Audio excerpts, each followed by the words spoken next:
Hello and welcome to episode 336 of the Crate and Crowbar. It is the 13th of August 2020. My name is Chris Thurston, and tonight, over internet phone, I'm joined by Marsh Davies. Hello. And Alex Wiltshire. Hello. It's rained, so the takes may become hot again, but maybe it'd be better if they didn't. They're very damp. They're damp takes tonight. There's a storm coming, and it's full of our opinions. I don't know. I'm trying to make something happen with the weather, but it's just really fucking hot. It's hot now. I had to turn my big fan down just so that it doesn't overwhelm the ghost in my NVIDIA thing that makes the sound go away. I don't know how that works. Close both my windows. It's fucking muggy. That's what I'm saying. How sweaty are you both right now? I'm not that sweaty. I thought I might be more sweaty based on the previous week, but actually tonight, pretty dry. Pretty dry. I'm glad for you, Alex. I'm a little bit sweaty. The room I'm in, I had to close the door to stop my family from invading the pod, and that means it's going to get increasingly muggy in here, despite the open window. But it's going to be fine. Right, because that's not an energizing experience. That's a suppressive experience. So it is. I might not be responsive towards the end of this. So, let's make the best of now. Yeah, because I thought energy-wise, we were rocking a real 6 at the moment. And join us, audience, on our journey to 2. What's happened? Because in the games this week, what can we talk about news-wise? I think there have been some announcements. A couple of games announcements turned my head. No, one announcement and one a trailer return. Of games. Let's talk about Inscription first. Inscription from Daniel Mullins Games. Daniel Mullins done Pony Island. Pony Island. Why did I try to? In my head, I was going to say Pony Canyon. What's Pony Canyon? I don't know, but I do like the escalating way in which you said that name. Pony Canyon. Pony Canyon. I remember. I think it's a Japanese either game or game publisher. That's what that is. Anyway, that's from old research, which my brain has misfiled.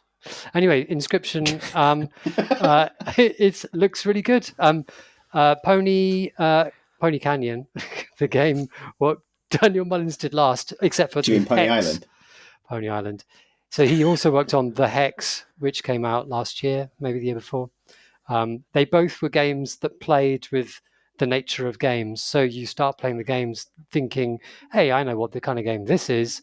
But then they start sort of breaking outside the box and sort of introducing you to the game underneath the game, and then messages come through to you, and they're playing around with all. What's a game? What is it? And this one seems to be doing that as well, except for this time it's much more spooky and much more atmospheric than the previous games. In that you're in a sort of a 3D space, apparently at a table. That's how it's introduced, playing cards with a very shadowy character whose face is just about discernible in the dark. But then, evidently from the trailer, things take strange turns. It seems to bring in some ideas of it being an escape room at one point, where you get up from the table and we're in some sort of hut or a cabin or something, aren't you? It looks cool. It looks weird. It looks nice. Yeah, it's got a bit of CCG and a bit of The Room style sort of futzing with the environment in elaborate ways.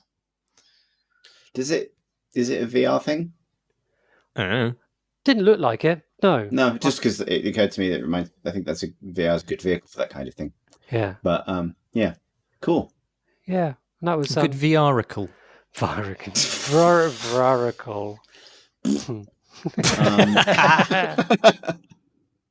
What was the other game? What was the other game was Atomic Heart. Had a bunch of gameplay footage released. This is, I don't know how best to describe it, quite System Shocky or Bioshocky game, first person explory, adventure, find things, don't be beaten up by a robot game. Yeah. Set in Russia. I don't know enough about the setting to know if it's like an alt future Russia or like an alt Cold War, but it's in the it exists on the BioShock Stalker Prey axis of something. Yeah. And it was interesting watching it, and it looked like I think it feels like it hasn't been since Prey that there's been one of those games, like that sort of particular structure, heading into a form like an optimistic tech situation that's gotten very gribbly, and a lot of stuff in here needs beating to death with a pipe or sufficiently abstracted pipe-like smack object. It's a stick with a rotating pair of saw blades on it. Yeah, it is in this. Yeah, it's the sort of evolved, the Pokemon evolution of a 2x4 with a nail in it. Where can we take this next? Exactly. But I don't say that to be dismissive. She's very much in that genre. The video, begins with the character kind of exploring like a display of lots of kinds of eerie, gawky robots, which look like they're sort of like if C-3PO was draped in a wet tarp. And you're making me hot. And had a bit of a paunch. Which which is cool, and then various things happen, and very striking. Like I think these games, because it's now almost like feels like a known quantity to some extent. It's about like, am I struck by the art style of this? And I was almost lots of white, almost monochrome with these sort of like nasties that leave goo and ichor all over the place, which was kind of pleasing. Yeah. Very nice transparent whale. Yes, well. I was gonna talk about the whale as well. Yeah, it seems to be set in a museum of sorts, doesn't it? A museum to androids or something. Yeah, some sort of theme park / museum. Well, they're always museums, aren't they? Really? Yeah, they're always museums. I think that's honestly like, well, honest to God, I think one of the real challenges of environmental storytelling and like games that rely heavily on it is not becoming a museum is really hard, because museums are the environmental storytelling zones of real life, and so that's kind of what they all end up looking like. I think it's one of the these games museum, they're kind of objects of looking at what the past was, which is a museum, because in this game, hey, this is what happened here. And so usually, and then it's normally two layers of that, because it's normally like there is a museum that explains the world and what happened here, and then something's happened to the museum. So you need to find out what's happened to the museum that we made to explain what had happened to the other things. But with that, with that in mind, I was quite intrigued by it. I think the combat looks a bit stiff, in a way that it tends to in these games. I don't know if that necessarily lets it off the hook, or lets it off the stick with two saw blades attached to it. Yeah, it was a little bit of a disappointment in the trailer, because the trailer opens and you're holding this fucking hoopy looking gun, which is, I mean, again, it kind of looks like a 2x4 with a bunch of nails in it, but one gets the impression it might shoot some sort of wonderful electricity projectile or something. Who knows? Yeah, and then instead of using that at any point, you change this stick with a saw blade on it, and then which makes combat look quite boring, because the first enemies are these. I mean, what's your favorite kind of enemy to Alex, mine's deal with? The flood from Halo. Yeah. Do you like the big flood of creatures best, or the little ones? Yes, them. The little ones, yeah. So, yeah, you'll love this game then, because that's what we got to see. And, yeah, it was quite frustrating watching this person trying to duel these tiny little kind of horrible sort of vegetable puffball things. And missing quite a lot, and them somehow surviving being pile driven with this stick with great big saw blades on it. After seeing the gun, I thought, okay. Watched him slowly beat a robot to death. I did like the music. I thought that was good, and Which I hope is that by is actually the Mick music. Gordon. It is, yeah, Yeah. of Doom fame. I like the music a lot, and I hope that is actually the music in game, because it seemed to be switching kind of relatively seamlessly into like a combat track and stuff. Yeah. I don't know if it was like remastered for this gameplay demo or something. There was something about it that didn't sound quite connected to the game world to me, but that might just be my ears. I mean, it's quite. I mean, like inside baseball-y, like to speak inside baseball-y, I'd imagine that the track was created for the game, that particular playthrough, but it's in a way that it's meant to be working in the game itself. Yeah, because it hasn't been finished yet.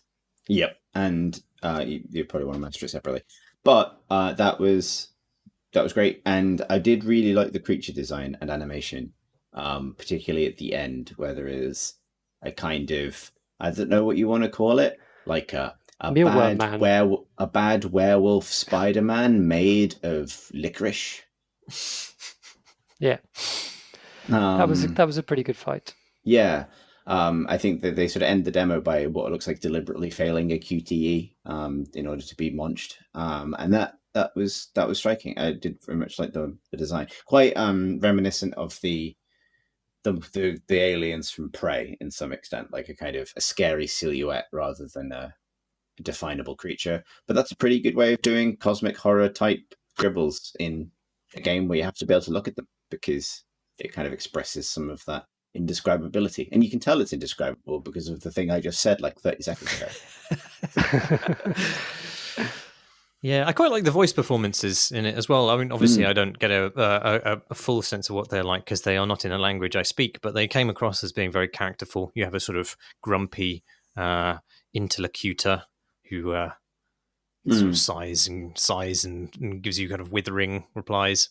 I mean, that's something I really admired about it, because for a game that has this much interest in, English-speaking West, for them to have put out a gameplay video fully in Russian, like, that's really good, and just makes a statement about a pride from where it comes from and its stance and things. That's very rare, basically, is what I'm saying. Yeah, it's good. I would happily play it in Russian with subtitles, I think. Yeah, it had a good vibe. Shall we talk about games that we've played with our hands and eyes in the last week? Mark. How long? Yeah. Okay. Well, Marsh, would you like to kick us off? Why not? Yeah, I've been playing Horizon Zero Dawn. Oh, that's out on PC now. It is out on PC, and you guys talked about it plenty, I think, when you...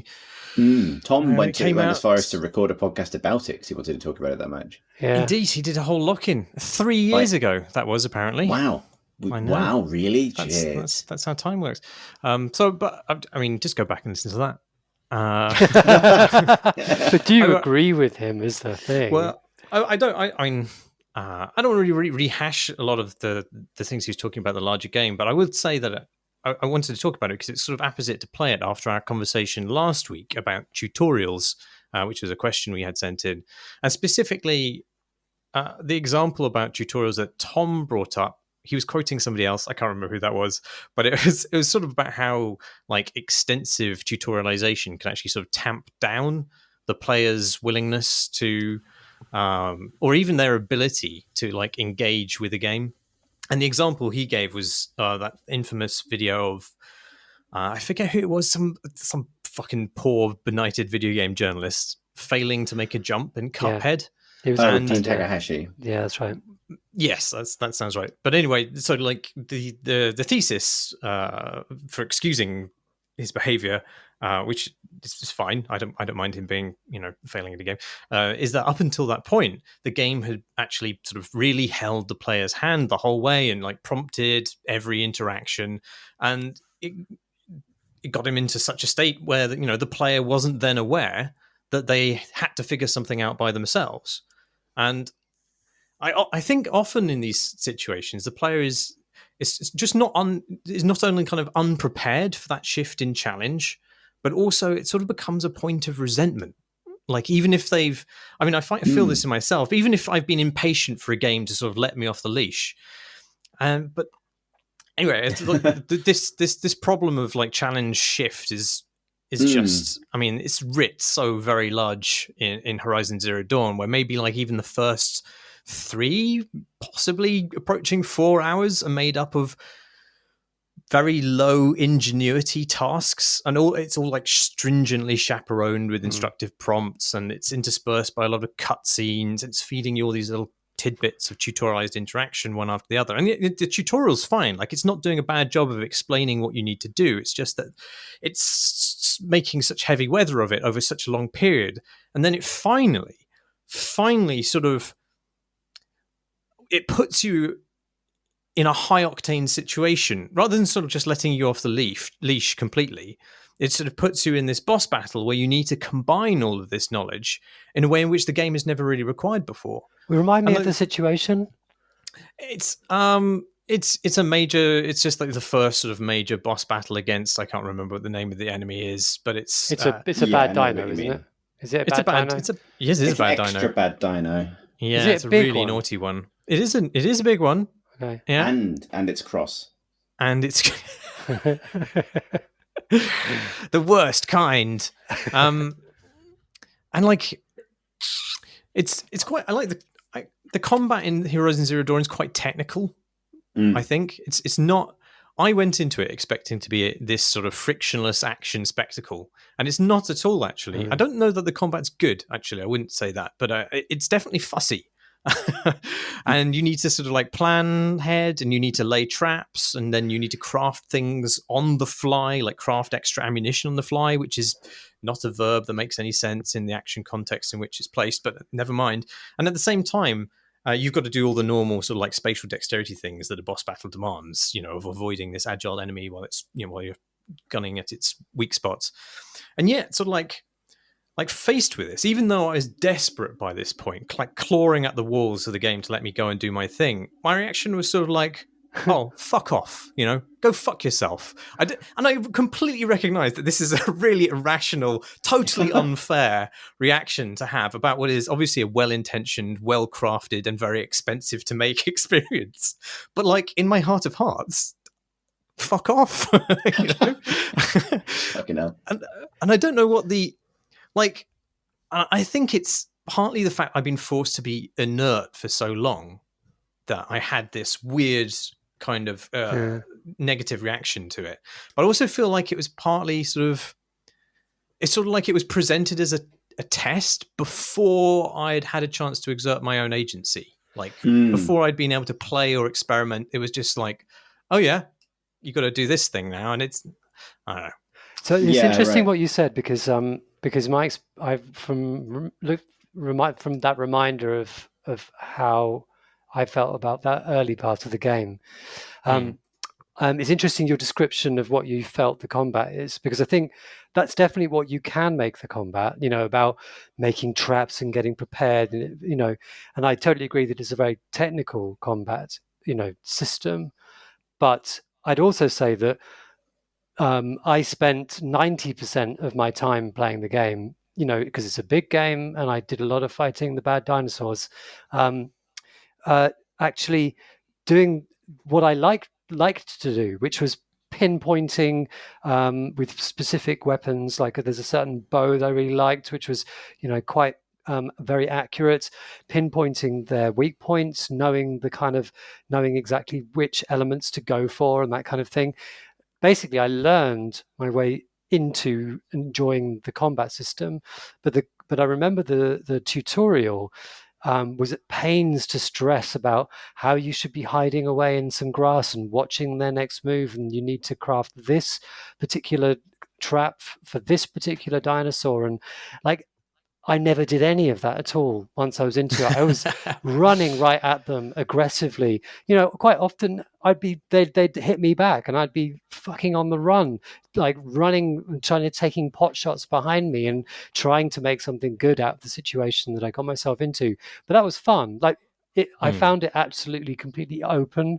The combat system in the end, like much more interesting than anything the tutorial taught me. And in fact, I found the tutorial quite overwhelming because it told me about all these things which I just forgot the names of and how to use or anything about them, but felt a bit stressed out about that.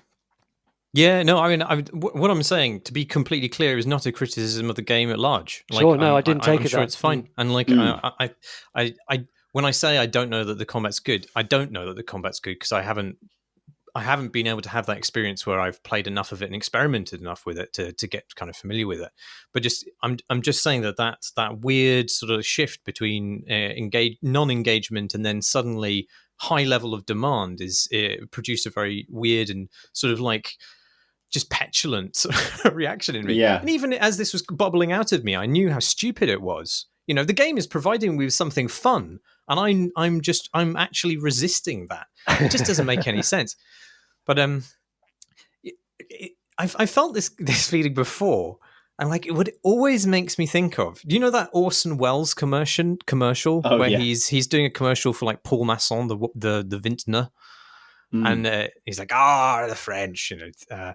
But he's obviously shit faced, and he is really resistant to anything. And there's a point at which the director sort of says, "Action." And then Orson just looks like catatonically stupid for a few seconds, and then boozily looks around and says, "I want us to do anything." And and like, yes, yeah. I mean, obviously, he's part of that is he's boozed himself into Kona, but it's also clear that he really hates the director, and you know. That's me. I completely identify with that. I'm a prissy, stupefied snob, resentful of being asked to do even the least thing. And that's how I play games. The comparison I was going to make is cats, the animal cats, because I think there's this phenomenon that I experienced in Horizon Zero Dawn, where you're desperate to be let out of the tutorial, and then it got let out, and I wanted to get back in like, immediately. And because I really liked that game, and I got further. I can't remember exactly how much I played, but I nowhere near finishing it. Maybe like 30 hours or something. I played enough into the open world that expands when you get access to it, this massive open world, to feel a sunk cost that if I do return to it, I should return to it on PlayStation. But I remember absolutely nothing, and therefore I feel like I should start again. But I'm too far in to really relish the idea of doing all that again. But I remember very much like enjoying it. Like I thought I enjoyed the first 6-7 hours of that game quite a lot, and kind of was on the hook for the story.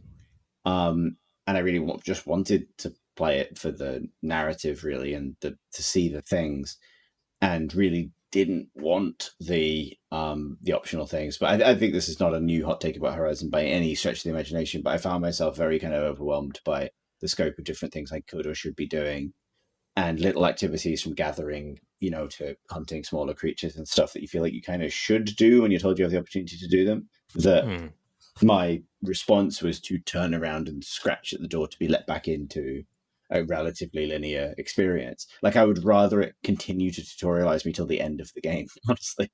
Like, and that's, that was a very kind of a personal thing, but I think, I get the that, other side of it, where it's like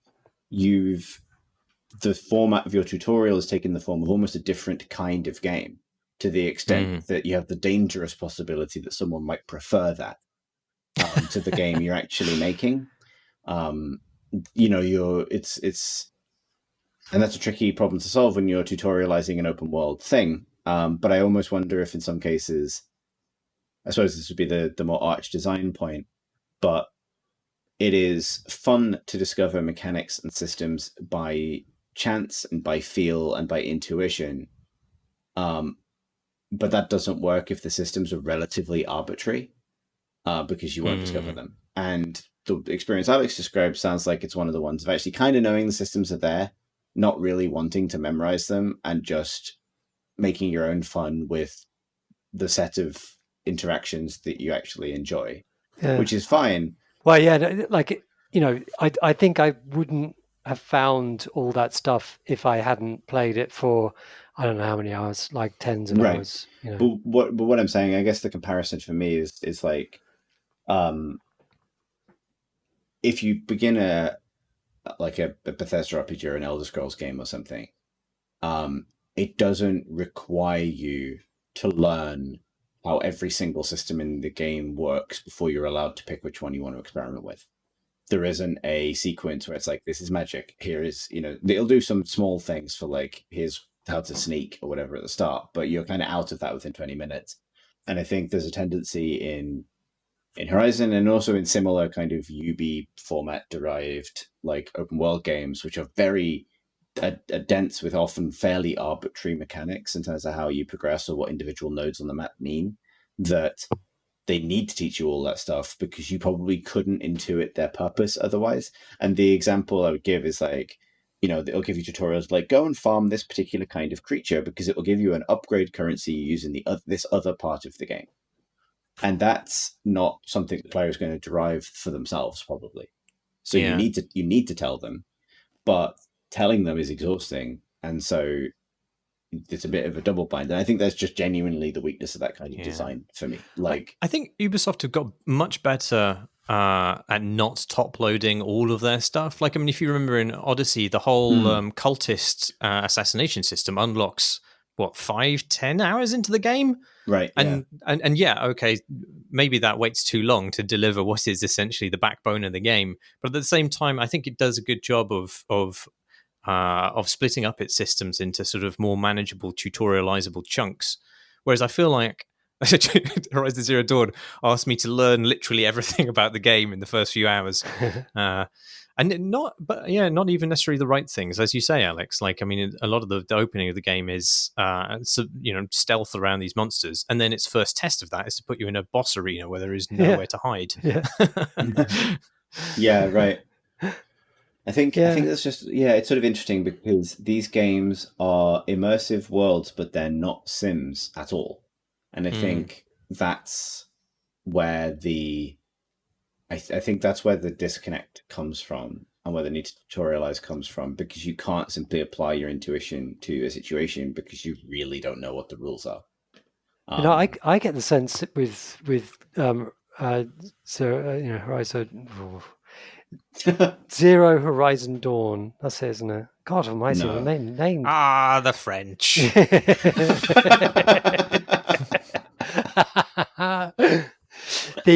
I get the sense with that game is that I think there's a narrative thing in there. They want you to buy into the idea that she's that you're a kind of hunter gatherer and you're living this life, this against these very terrifying foes, and life is always not far from being snuffed out, and I think that is right alongside a bunch of Sony marketing people who are desperate to pull out its kind of features in that tutorial section as well, to make sure its identity is sort of fully expressed, so that you've made your purchase and now you feel that the marketing story you've been sold has been kind of fully kind of lived up to. That's like don't let them have their own opinion yet. Yeah, maybe there's an element of that. Like, I do really like Horizon. Like, I really like its vibe, and I think it's like has a atmosphere and a kind of world design that I think is genuinely pretty cool and very different to a lot of things. I was also trying to convince Marty that the story is really actually good. Well, that was why I was basically given it as homework to play for another project, because the story came highly recommended. I enjoyed the performances. I don't think I got deep enough in the story. I got the intimations of a bigger mystery, but I didn't get that far into it. Yeah. What you been playing, Alex? I mean, it's a bit of a strange choice because it came out a year and a half ago now, coming up to 2 years ago. It's a game called Book of Demons. I don't know why this was in my head to play it. I've been enjoying it, and it's worth talking about, but I don't know quite what led me to like seeking out and playing it. Have you heard of it, you two? No. It's this it's like this sort of stripped down Diablo-like, I suppose, certainly in structure and in a lot of kind of its influences from it as well. So you're going into to dungeons, and you are rinsing through all the bad fellas, and you're getting to the end and sort of delving deeper and deeper and deeper. but it's got loads of sort of things about it that are kind of really interesting. So it's by a studio called Thing Trunk, and they came up with this series of games that they're kind of in the process of making, and this is the first one, called Return to Games. And the idea behind them is that all of these games are a tribute to a single hit game from game past. Like there is a bit of text that says that it's from the 90s, but then Diablo isn't from the 90s. Oh, hang on, maybe it is. No, Diablo is, yeah. Fair enough. And then, so yeah. Diablo 2 is early noughties, but pretty early. Oh, that's interesting. Okay, yeah. So games from the 90s, and this is the first one, and it's like, I don't know. There's some really smart decisions in it. So for one thing, you don't walk freely around the dungeon. You're walking along a path, and this path bifurcates and sort of joins back up again, and and you sort of follow these corridors effectively. And as you go along, monsters are either wandering around or they'll spawn, and there are these barrels around, and the interface is you're with the mouse, so you're clicking on things within a certain radius of your character. So how far you've walked into the dungeon and how far you are relative to the things you want to interact with is important. So you need to be close, but you can click quite far away. To attack stuff, you just hold down the mouse button on them and it automatically just attacks. You have and then you have a number of skills and things that you can equip, some of which are active. So you'll press a numeral number to make them work, and they'll cost you mana usually, or a resource in the case of potions, health potions. And then there are others that are passive skills, which augment your attacks and that kind of thing.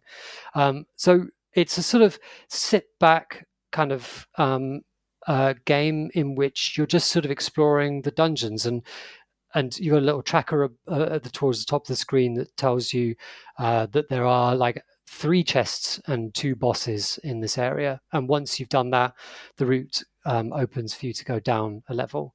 And in between levels, you can go back to town where you can identify new skills that are kind of represented by cards. So you can use them, upgrade stuff, blah, blah, blah, blah, spend your coins and that kind of thing. But like, there's just so many nice little features in it. So you get a little bonus for completely rinsing a level, which means kind of picking up every little tiny last coin, looking at every barrel, doing everything.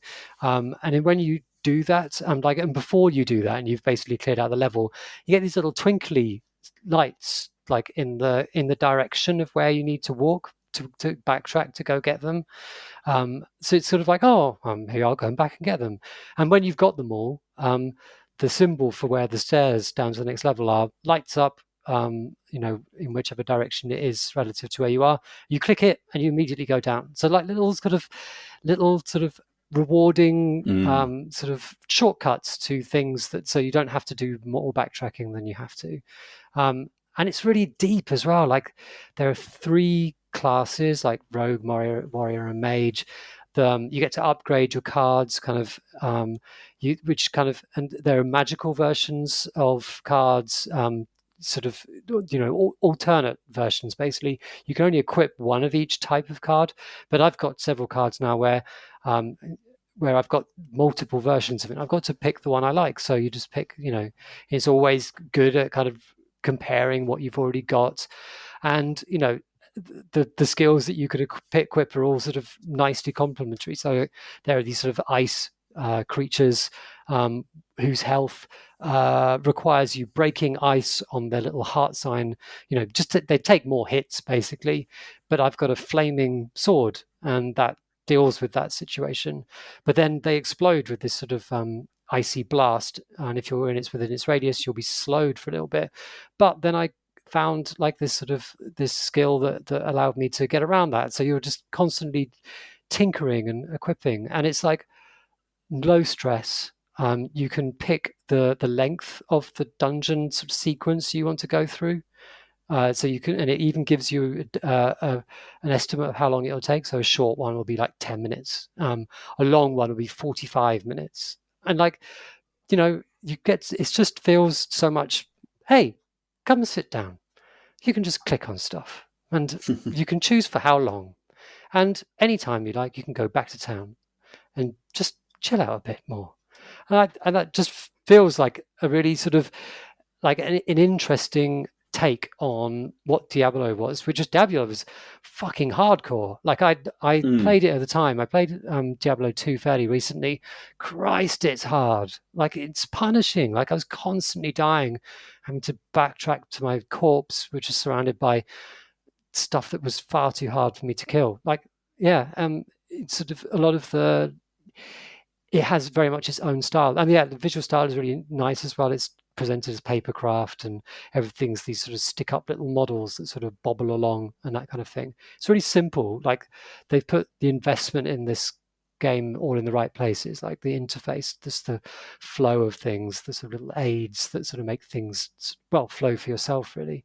And that's and yeah, there's one other system I was going to mention, which is the mana system, which is really nice as well, where the cards that you equip that give you abilities all have a mana cost, whether they are passive or not. And that's simply to equip them in your kind of, your action bar, which means you've got this, you're making interesting choices about what you're going to equip, and also about how you upgrade, because a lot of the upgrades will actually make that ability cost more mana.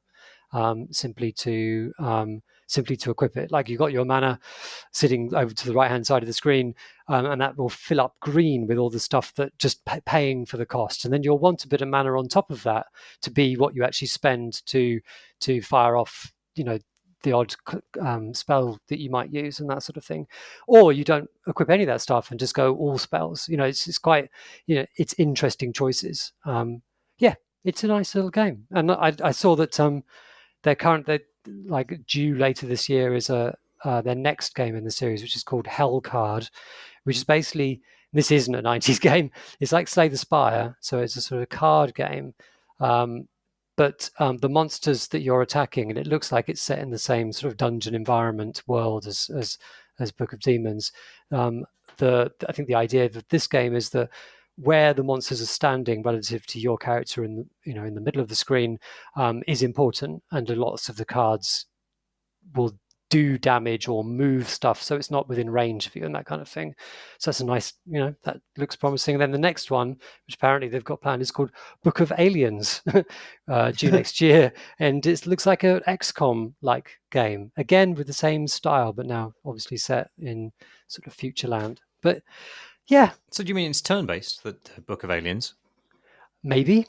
I don't know anything about it. I've just seen the screenshots. But it's like, I was sort of thinking, this game, like Book of Demons, the first one in this series, this Return to Game series, it's been out for a while now. And are they going to do any more in this kind of highfalutin sort of series idea? And yes, they're working on it.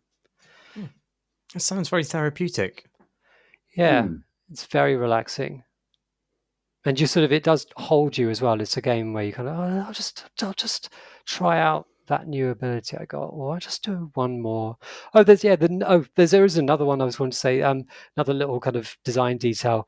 As you level up and as you do stuff, some items, such as kind of permanent health upgrades, permanent mana upgrades, money, stuff, will go into a cauldron. And this cauldron just sort of, you can access it back in the town, and you have to pay quite a few thousand gold to get your stuff out of it, so that you can actually use it. If you die, I believe everything in the cauldron is lost. But the longer you leave it in there, like the better the rewards. So it's this kind of nice sort of risk reward sort of system. You can just cash out anytime you like. But you better believe I haven't. I've had a good cauldron. Good cauldron cooking. Yeah, nice game. Oh, and there's other stuff. I was going to talk about sort of like there's really weird little details. Two more things, I promise. So one is that there are some enemies that sort of bull rush you, and you hear this kind of like sound as they start to charge at you, and if they hit you, you're stunned.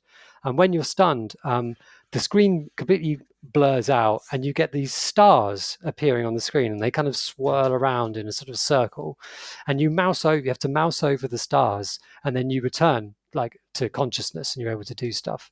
Like, so there's this weird little dexterity test, right in the middle of other things. But then also often your abilities, the little card abilities, will be dislodged by this thing, so you can't use them, or they'll be inactive. So you'll then have to click down in the action bar to kind of write them again. So it's like just another little thing to think about as you're doing. And then there are some enemies which are armored, and you deal with armored enemies by you just hold down the mouse button over most enemies. These ones, there'll be like a little icon, the sort of little armor icon, and you just move your mouse up to that icon specifically, so you have to target it a bit more closely to take out its armor. And so like little things. Sounds really nice. I'd be do I have space for... I know.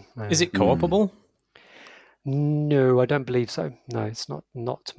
It isn't. That's sad. I was wanted to talk about Ronimo Games' new game, Blightbound, which is also a dungeon hack and slash game. And very co-opable.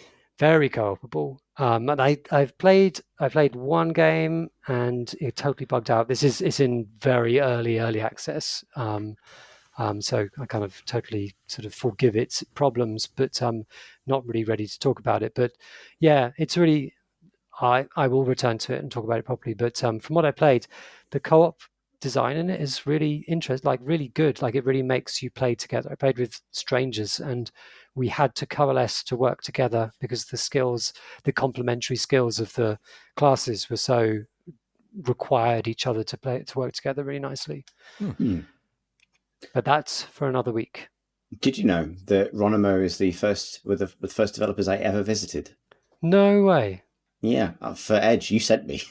Did I?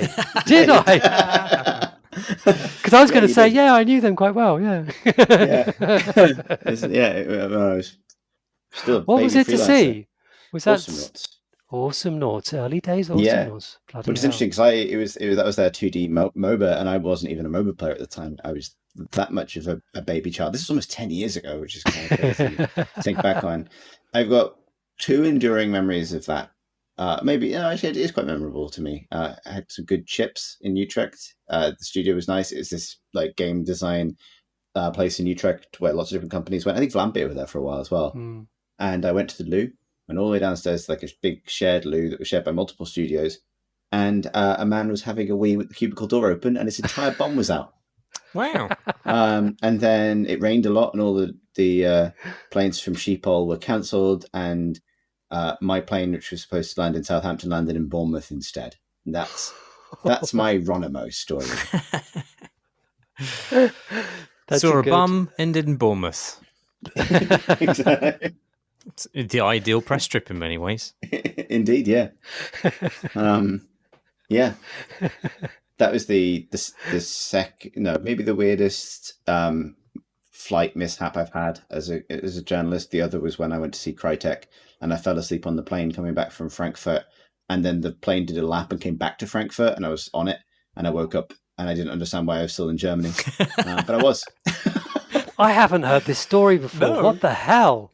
So the plane... How did they not chirp you off? No, so that it never landed in the UK is the crucial fact. So they flew to the UK, but it was so icy. It was December. It was so icy they couldn't land, so they turned the plane around and went back to Frankfurt.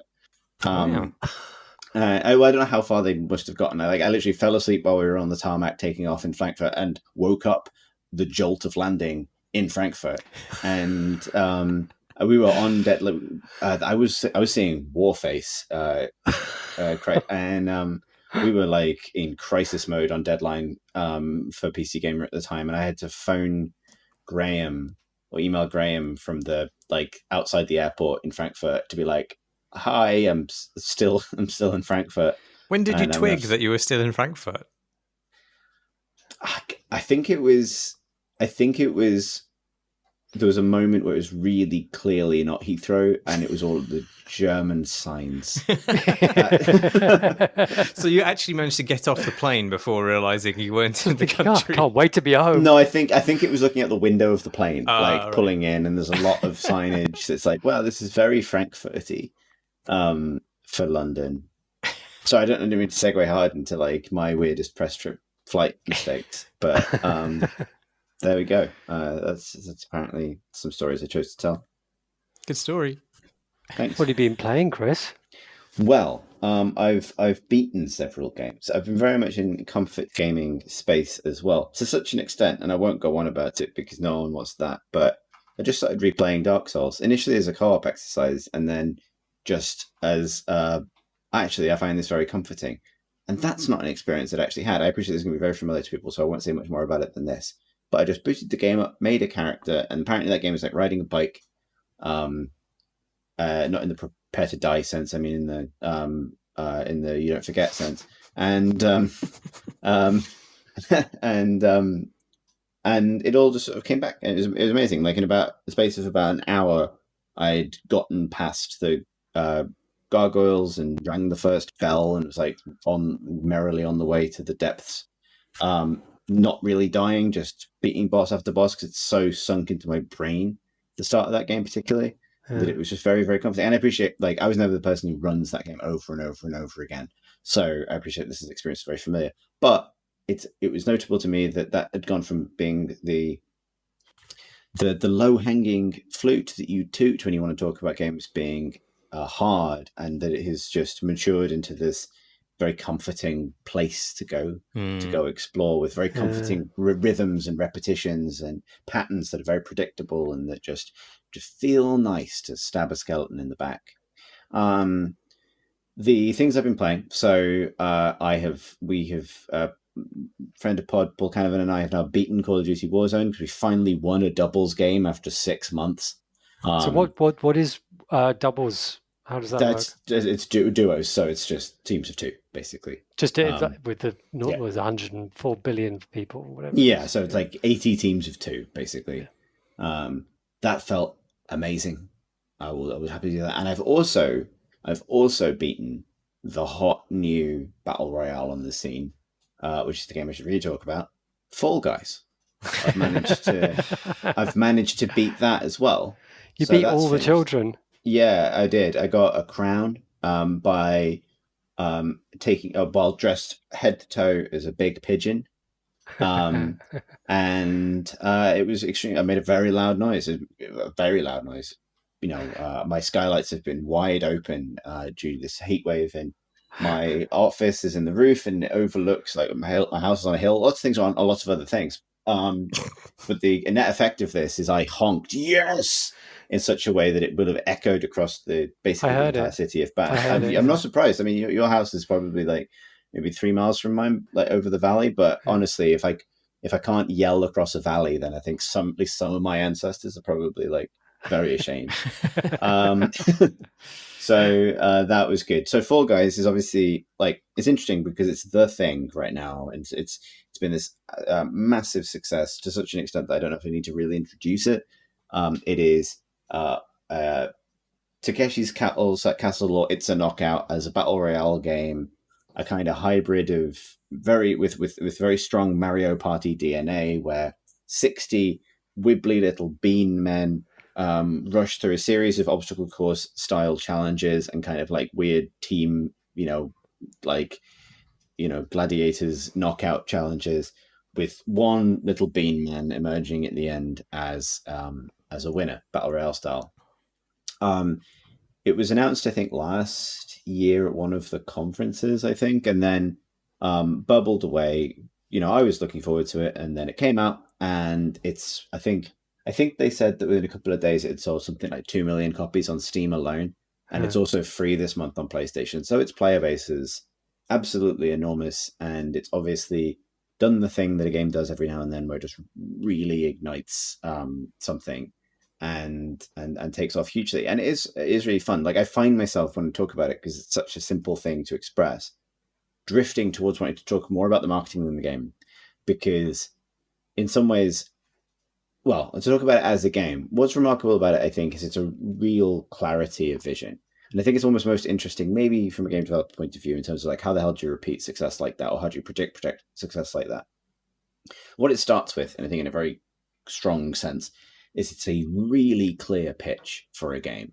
I don't know if I mangled it in terms of explaining it then, because obviously, like Takeshi's Castle is a touchstone, and so is It's a Knockout. But Obstacle Course expresses itself very, very straightforwardly. It's very playground energy, and the kind of game show vibe, sort of like physicsy platformer game show battle royale is a great idea that, as far as I know, no one had done.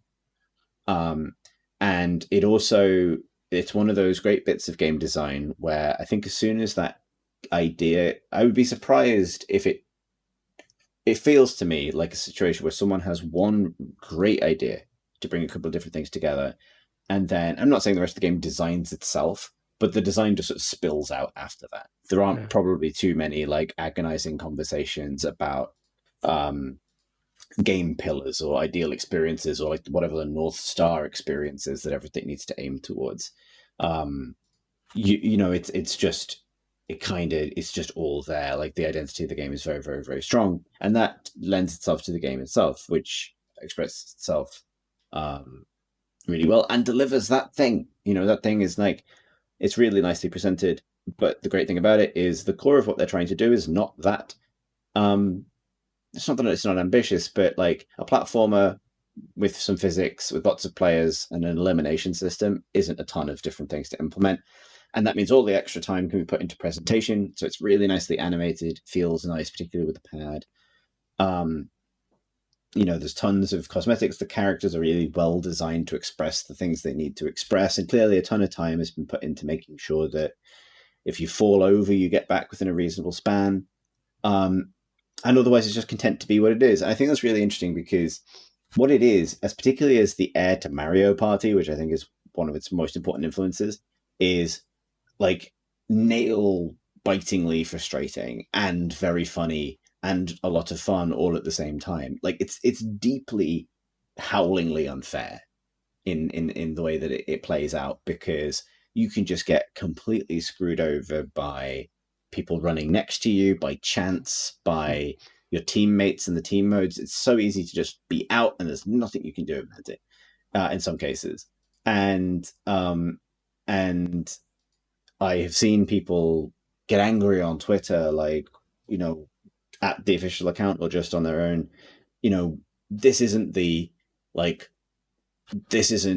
should be skill based. Why is it possible for me to lose randomly? And then to which someone needs to just point at the game and say, what about the wobbly bean man adventure platforming knockabout adventure did you think was Dota? And it's not. But it does a thing that's often quite brave for any game with a competitive element to do, which is dare players to have fun, even when they're losing, which is possible. But brings out all of these emotions. People don't like to be whacked really hard by a big propeller they didn't see, or grabbed by another player and flung into the slime, or any of these other things that can happen. But it's very funny when it does happen. I think there are some rough edges. I think they need to do a better job of accounting for the experience of players playing in a party, because you don't group up except when you put in one of the team challenges where you are always on the same team, I think. But you, like, it's quite hard to tell where your friends are in the race. And like one of its strengths, I think, is it's fun to spectate. So if you do get knocked out, it's kind of fun to watch your friends for the rest of the run. The whole match doesn't take much longer than 15 minutes. And it's to be honest, often as much fun to be cheering someone along as they continue to run through these mad challenges as it is to do it yourself. That's a strength. That's definitely better than a comparable battle royale, actually, in some ways. But all of the systems around having some awareness of where your friends are and how they're doing, and being able to quickly spectate them, all of that stuff feels really underbaked. And the other thing I would say is the fact that you can't, if you start to load the next round, you can't quit until not only is it loaded, but the countdown timer has finished and it's begun, really sucks. But that's all quality of life stuff. They could patch all of that stuff up by just having an option where as soon as the last person in your little party is eliminated, it pops up a message to say, your party's been eliminated. Do you want to go back to the main menu? And you say yes, or do you want to queue again? Because that's what people want to do.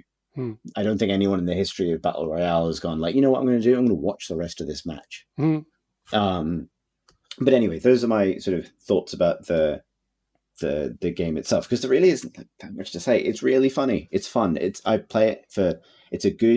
play this for 10 minutes game in the middle of the day when you need a sort of energy break, and you can get angry at people for not understanding seesaws for a minute, and then unlock a new hat and feel nice, and it's good. The thing I think is interesting about it is, the other thing I would say is, I think it has earned its success. I think it is, and the way I would judge that in most cases now is it delivering people the experience that they imagine when they see the marketing materials or hear about the game? And the answer is, yep, it's that game. It absolutely is just that. Yeah.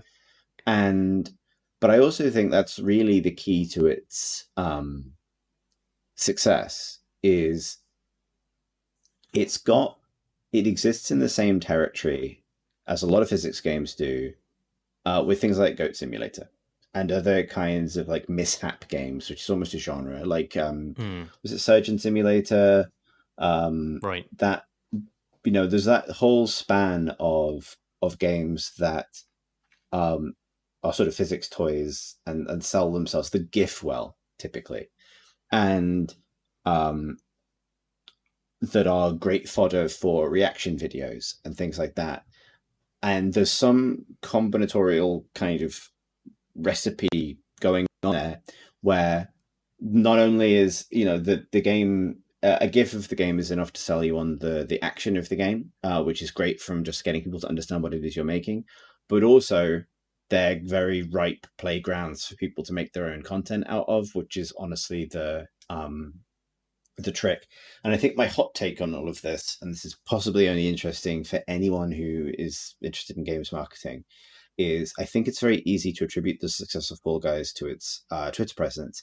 And I think, and I should say, because I don't want to they've done Twitter well, and they've built an audience, and it's been very successful and very popular. But I think Twitter success for these sorts of games is more often than not symptomatic of qualities that will lead to success elsewhere, not the thing that causes success in and of itself. Yeah, agreed. Fall Guys, like other physics games and other kind of knockabout party games, because it gifts well, it makes short form content well, because it comes across well in short form content, it comes across well on Twitter. Therefore, the Twitter does well. And then if you couple that with smart community management, and then you'll be successful. I think the real reason for its success, or the reason that particular recipe produces success so reliably, is ultimately because it serves the needs of streamers and YouTubers so well that it is like you can tell it's an ideal stream game when streamers are making money streaming themselves, watching other people's videos of it, which is a thing that happened at a very high profile level this week. And that's just really kind of interesting to me, because I think if you are a game developer and you're trying to figure out like, what is it about this sort of $20 knockabout indie game that has now, caused it to suddenly knock Fortnite off the top of Twitch's most streamed games lists, then you have to look to all of that combination of factors. And it is, I think it's a really interesting example of like a perfect storm of, it's highly social in and of itself, and that it's a multiplayer thing. It's really communicates itself very easily. It also adopts tropes and presentational styles from game shows, which were designed for TV. So that's not an accident when it then streams well. And then all of that coupled with the kind of, I think now, standard practice marketing thing of bombing prominent influencers with keys to give away through their streams, that combination of, which also worked very well for Valorant, that combination of factors is basically like the success engine. I don't want to go bang on about this much more, because I appreciate this is like a game developer's view of why this has worked as well as it has.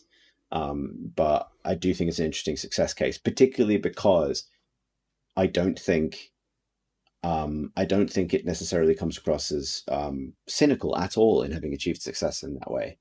It's just, I think, probably the most potent combination of a bunch of different themes in indie development, particularly that we've seen over the last decade, more or less, put together, I think, and to the game's tremendous credit, into a game that's actually really good. It's not the kind of relative, like, throwaway, just for Twitch kind of or YouTube bait that you sometimes get through this same pipeline. It's a genuinely good expression of it, and that all comes from having such a cool design. I was going to ask whether you feel that it's got legs. That's an interesting question. I was thinking this myself, because the other thing they're doing their kind of like friendly version of a battle pass where it's a seasonal like level up system, time limited rewards to get, and but you don't pay for that. There are microtransactions if you want to get today's rotation of cosmetics without having to play games, but it's all pretty softly at the moment. I think it probably does for this reason. So as a project, as a product, it has, I feel like I'm becoming, my work brain is never going to switch off because I don't leave the house anymore. But as a product, I think it is modular in a way that will serve it very well. If you think about how other battle royales maintain interest, it's usually through a big seasonal update, a map change, and then through the kinds of storytelling that Fortnite has advanced, I think, very effectively. Warzone is now imitating, which is teasing the future of the game through Easter eggs and things in order to almost make the patches themselves these moments that people have to come back and see. It's not just a balance update or a map change. It's an event in the world, and Fortnite has made a huge amount of huge investment in that. Warzone is now as well, but ultimately in a game like those, the kinds of changes that you see are fairly incremental because there are some fairly complex gameplay loops that have to be preserved at the core of the game. Warzone just recently got a train. I'm very pro train, but that's like not mind-blowing. I think Fall Guys is an interesting position because it doesn't have a super complex core loop. It's run, jump, dive, and grab are your verbs. But there are so many different permutations of those things. I think it's getting a new map soon, or like a new minigame soon. But I think it would also do tremendously well with like seasonal top-down reinventions of the game.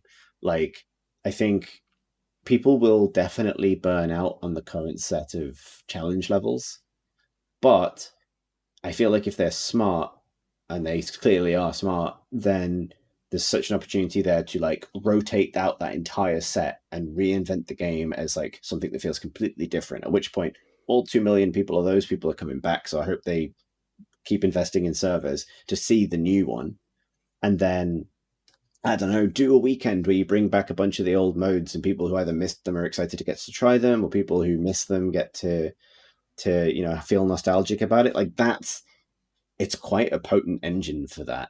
I think there's a certain dev overhead there in terms of just keeping it refreshed, but honestly, that feels like a more sustainable pipeline than like a Call of Duty, for example. Even though I love that game, I love Warzone, but I don't know how long they can keep adding guns or adding new vehicles or adding new features to the map without seeing some real diminishing returns. Whereas in this, there's just so much they can do because there's already so much in the game.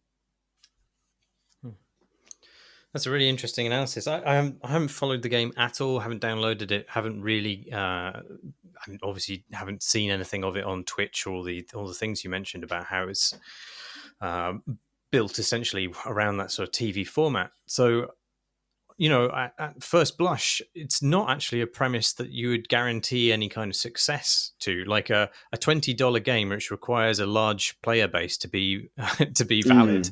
I mean, that has been in the past disastrous for many indie devs, and it's interesting that all the things that you say that have actually, obviously through the talent of the developers, managed to get it above, get its head above water, and then get ahead of Steam, and then I don't know where this metaphor's going.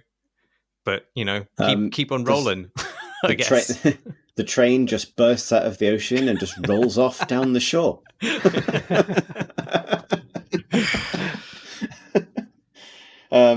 Yeah, no, I think that that's an interesting point actually. I hadn't really thought of it as like, oh, multiplayer $20 indie game, that's dangerous.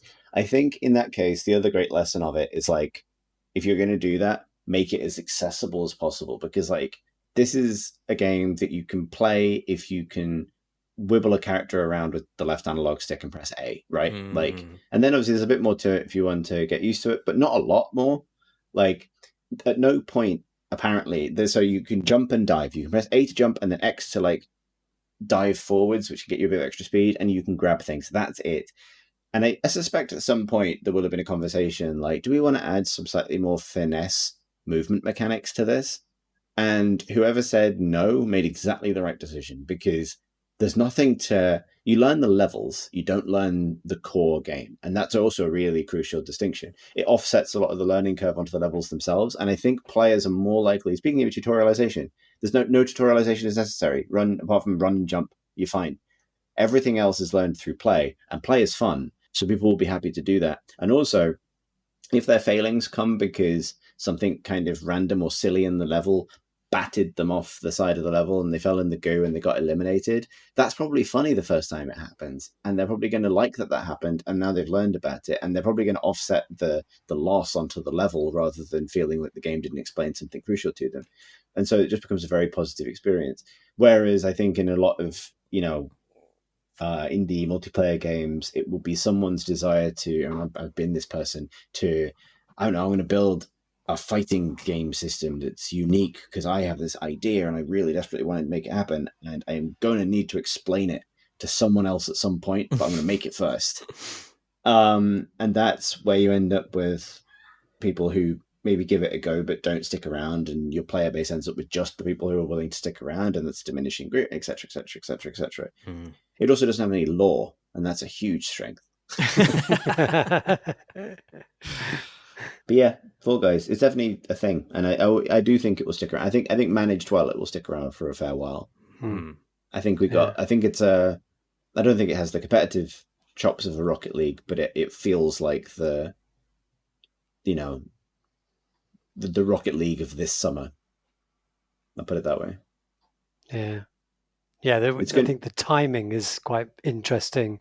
Sort of, our kids are crying out for things to do, and like a game on the TV that they can share. They've been playing Tricky Towers, which, couch multiplayer, very good for that.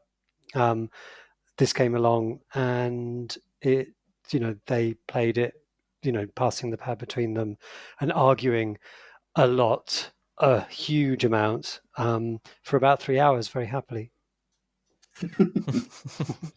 Wholesome family fun. Exactly. Basically.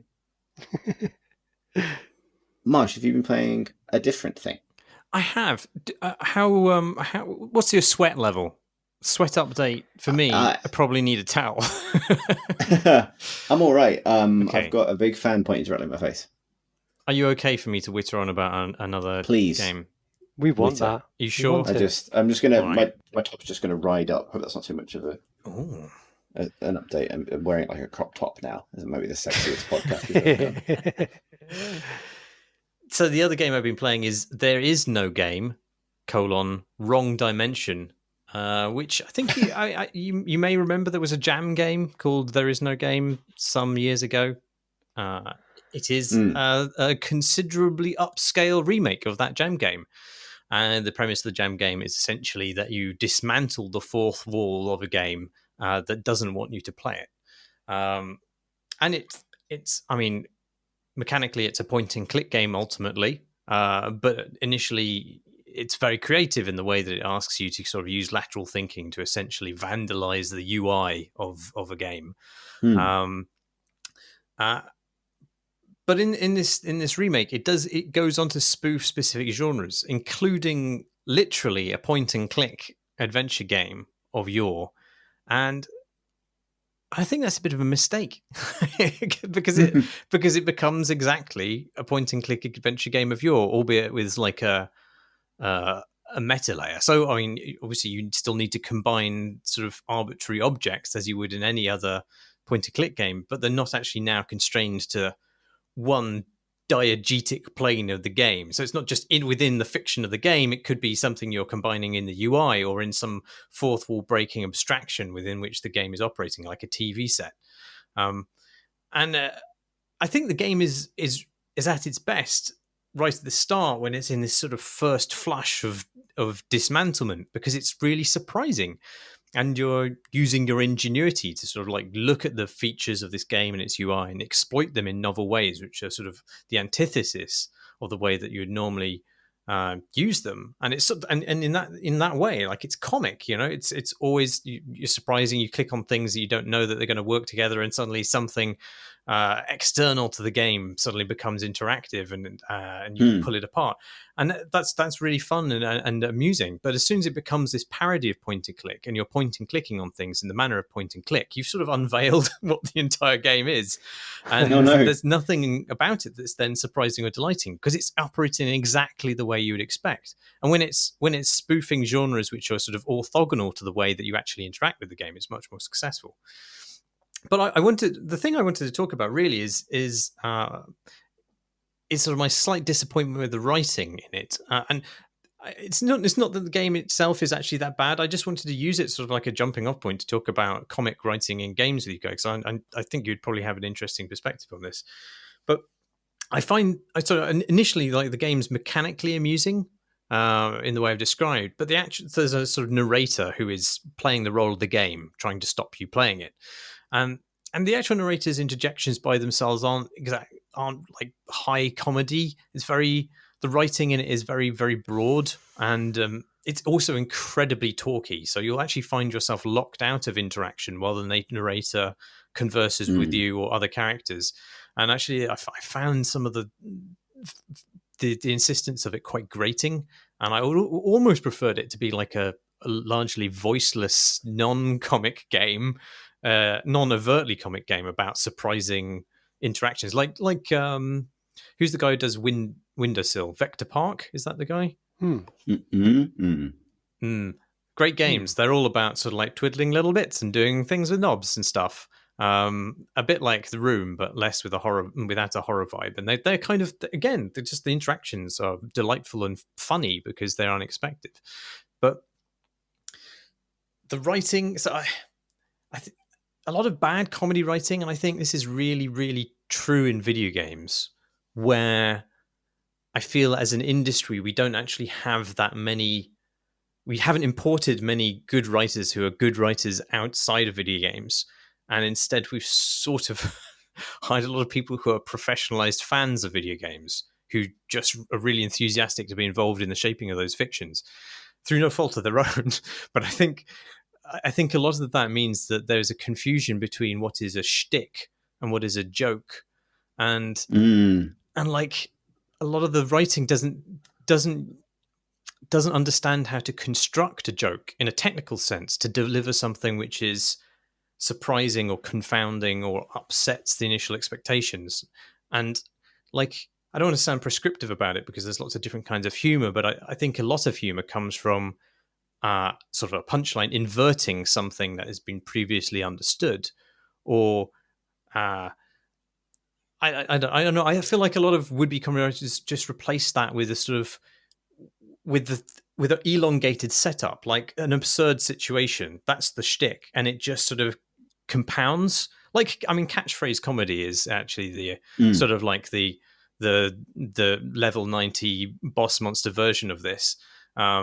Where it's just the same thing over and over again. And in the best versions of catchphrase comedy, that the same thing is being reflected in different ways such that it is new each time. But to use an example from this game, and this game isn't like the worst criminal for this stuff. And I feel a bit bad going at it for this, but it just struck me as an exemplar of a sort of slight failing of comedy writing in games in the broad sense. But there's like an NPC who refuses to believe that the narrator exists because the narrator exists outside of his comprehension of the world, and he pretends he can't hear him. And there's like something that is a funny setup. It's an absurd setup, and it touches on like just an existential anxiety that the game could use to create comic tension. But it never does anything unexpected with it. Instead, there's like this moment where the NPC forgets himself and responds directly to the narrator. And like he's called on it. And instead of anything different happening, he just says, "Oh, I was just thinking out loud."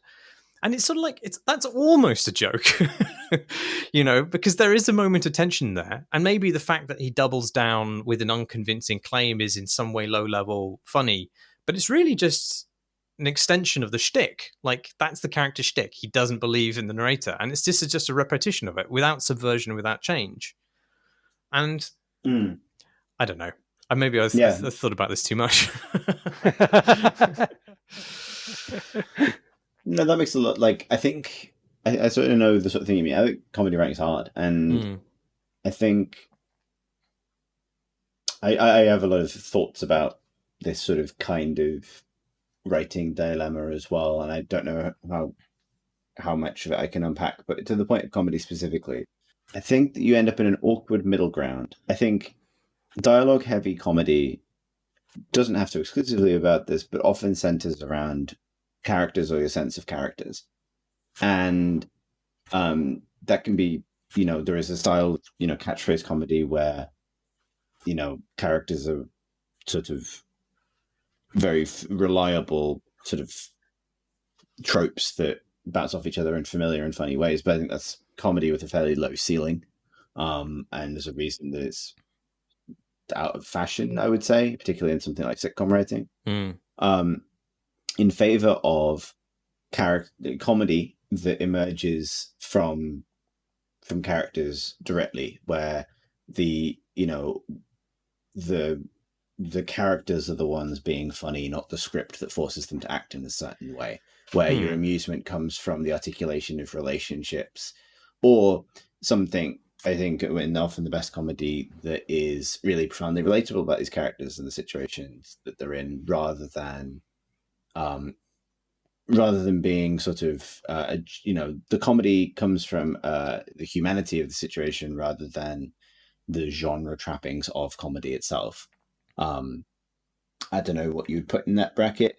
Peep show, let's say Peep show, or the thick of it, or the thick of it, or or like Succession, maybe, where there's and even I like, or even something with a far less obviously like fictional like story to tell, something like the Day-to-Day, which functions as character comedy primarily because the genre that it's sending up is a well understood set of tropes that aren't themselves comedy. And even then, there's a lot of humanity in how characters are kind of brought to life, and they're allowed to have a range of feelings. I'm not talking about Day-to-Day in its total. I'm basically talking about Peter O'Hanrahan, and I think and how crucial, because I watched that again recently, and I love those sketches. And one of the reasons I love those sketches is I've forgotten the name of the actor who plays Peter O'Hanrahan. Yeah, I don't remember either. He's a theatre director now. He moved on. He's more of like he's a playwright. He's a playwright. He's like quite a serious dramaturge in other contexts. Wow, I was just asking Jim the other day what happened to him as an actor, because he's not in comedy anymore.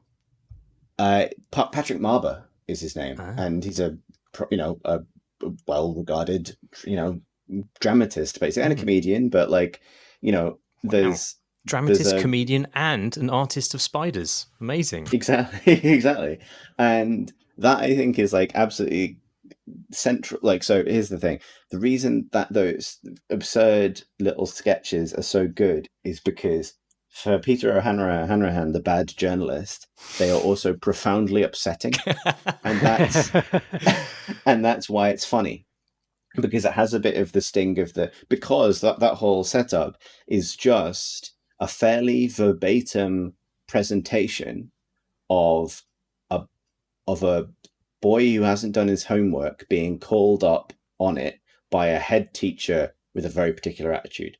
And taken that way, the scenes don't have like traditional comedy in them really, but you put that in a like live news situation and it becomes very funny. Well, yeah, it's the juxtaposition which makes it, right? Right. But it's also something believably kind of human in it as well. Oh, yeah. And I think when games are funny, a lot of the time they're trying to be funny about games, which means that your conversation is not really with a character at that point. It's with the developer or the idea of games themselves. And the games that can do that well are either, as you say, kind of wordless. So the conversation does not have a voice except the one you give it, and you can kind of engage with it. I think Stanley Parable walks that line very, very delicately, and it's a tightrope walk that it basically pulls off. Or you end up with this, I think, much more didactic kind of putting characters in the game, but not really letting the characters themselves change much or have much of a reaction to what's going on, except to, as you say, reiterate their shtick and to draw it, to almost act as a buffer to make sure you don't miss the joke. And I think there's something missing. And I think what I may have just done is spend 5 to 10 minutes re-explaining the thing you said. Well, no, I mean, you mentioned Peter Hanran, which is valuable in every context. But I try and think about what games are funny that achieve that from within that context. And I think there are games that are funny, but they're funny because the characters in them are funny, and because the situation the characters are in are funny, and they're funny because those situations would be funny in any other context. They're not about games necessarily. Yeah, Jazz Punk is one of the only games I can think of which doesn't do that kind of humor, but does strictly, quite constructed joke punchline format, and successfully. Right, and it's also very sparing on when it wants to explain stuff to you, right? Or where it has a character kind of voice that stuff. I think, I don't know. I am the one whose hot take steam train has returned to the ocean, and that is funny because it's sad for me. I was watching Frankie Boyle's recent stand-up set on BBC recently. And he talks a bit in that about how he sort of does a little bit of unpacking of comedy, and he talks a bit about the idea that comedy relies on tension being punctured by the punchline. He says that his punchlines don't work that way. In fact, they don't puncture an existing tension, but they deliver the tension after the fact. His example is, my uncle used to say, do something you love and you never work a day in your life. He did heroin, which is, horrible. But it's also, that's surprising. And it only takes 3 words and he's upset what you understood about the preceding sentence, which is normally this sort of homely, sort of reassuring idiom. I don't know. I feel like just learn to write jokes, I guess, is the takeaway from this segment. Yeah, exactly. How's that for a sweltering hot take for this increasingly warm Thursday night? Shall we do questions from questions? Yeah. Good. Our first question comes from Steph, and was sent on my birthday, which is very appropriate because it's regarding one of my favourite subjects to wang on about, which you'll be delighted to hear, I'm sure. Steph writes, Dear Crate and Crowbar, I was recently witness to an extensive discussion in a book reading community which opened my eyes to the fact that the romance genre is understood by its readers to have, as one of its most basic features, happy endings for the romantic pair involved, non-happy endings being tragedies or other genres. I witnessed a great deal of heated objection from non-romance readers who equated the romance genre with romance as a theme, and equally heated defense of the genre convention by romance readers. One of the core points romance readers brought up again and again struck me. To them, breaking from this definition of what is and what is not part of the romance genre would be to falsely advertise the experience provided by a book, and would significantly weaken the usefulness of the genre label as a tool for finding and discussing books. This resonated with my experience regarding policing of genre boundaries within games. For example, I wince internally whenever I hear someone describe XCOM or Mario and Rabbids as an RTS, which happens surprisingly often. But while it might be tempting to try and encourage them to explore games that fit more directly under that label, I'm loath to say anything for fear of being one of those people, so I say nothing. But the discussion of genre boundaries in the context of romance has me rethinking things, so I put the question to you. What value might there be in having clear genre definitions or boundaries for discussing media? what would be culturally or socially productive ways of addressing misunderstandings of those boundaries for people who are less familiar with the genre, if such a thing is possible? And do you have any private definitional quibbles that throw you off when other people misunderstand or differ on them? Cheers, Steph. It's weird that the romance purists think that having more stringent definition of what romance is would be more helpful to people. Because actually, I think in terms of like, this is an archaic sort of analogy now, but when you're in like HMV or some kind of record shop and you want to find a thing, it's usually good to have quite blurry genres. You want to have an idea of where something is, and you don't need to have like a textbook definition memorized in order to be able to find it. I think there's a difference there between the definition of romance, which is quite fuzzy and really not that specific, and it could quite reasonably include all fiction which is romantic, to something like the RTS, which is literally very specific. It's a real-time strategy game, whereas XCOM is not real-time. And aside from that, I mean, I'd happily have, I wouldn't necessarily, to somebody who isn't that familiar with the specifics of these genres, I mean, I think it would be fairer just to class Rabbids and actual real-time strategy games under tactical games. Maybe that's the genre definition. It's blurrier, it includes more things, and it's actually probably more useful to people in order to find the thing that they're interested in. I think you've identified one of the first kind of distinctions that needs to be made in kind of answering this, which is that you're right. In the case of games where we talk about genre, in the first case, when we're often using genre to describe and categorize particularly technical aspects of what the game is.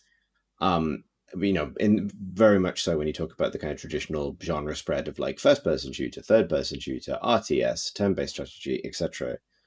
Then you get into the kind of the fuzzy zone of sports or something like that. Racing is another perfect example, where the genre comes with a whole bunch of expectations that are ultimately quite technical about what you will do in the game. And then we will tend to overlay another genre on top of that. So this is a science fiction RTS, or this is a fantasy turn-based strategy game. And that's where things get interestingly fuzzy. And I think one of the things that's going on in this question, which is interesting, is romance. Actually, it's interesting because in games, I think we have this sense of almost everything having at least two genres, because you have whatever the kind of technical genre of the game is, so that you can understand the experience from that point of view.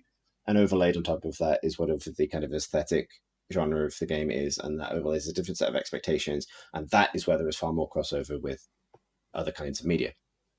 In the literary sense, this is interesting because you can still use romance as an aesthetic descriptor, which is kind of maybe what's being opposed here, where if something is romantic, then maybe it should come into that fuzzy bracket of sorry, I've thrown myself by saying the phrase fuzzy bracket, which isn't dirty but feels like it should be. It's a Chuck Tingle novel in the waiting there. Yeah, exactly. Owned by my own fuzzy bracket. Hurled into the fuzzy bracket is my new Amazon self-published ebook. But where, and I think you're right, in some ways that is helpful to people to say this span of fiction have romantic themes, but we're not going to tell you, that's not going to imply much about the narrative structure of those books. On the other side, you have communities that want to apply a much more technical specification to how genre functions in fiction. So a romance must have a happy ending. And that, that goes back a long way in terms of, like if more or less comedy was always thought to be not to return to that subject, but comedy has that life, at least in the theatre, as a play that's almost always going to end with a marriage.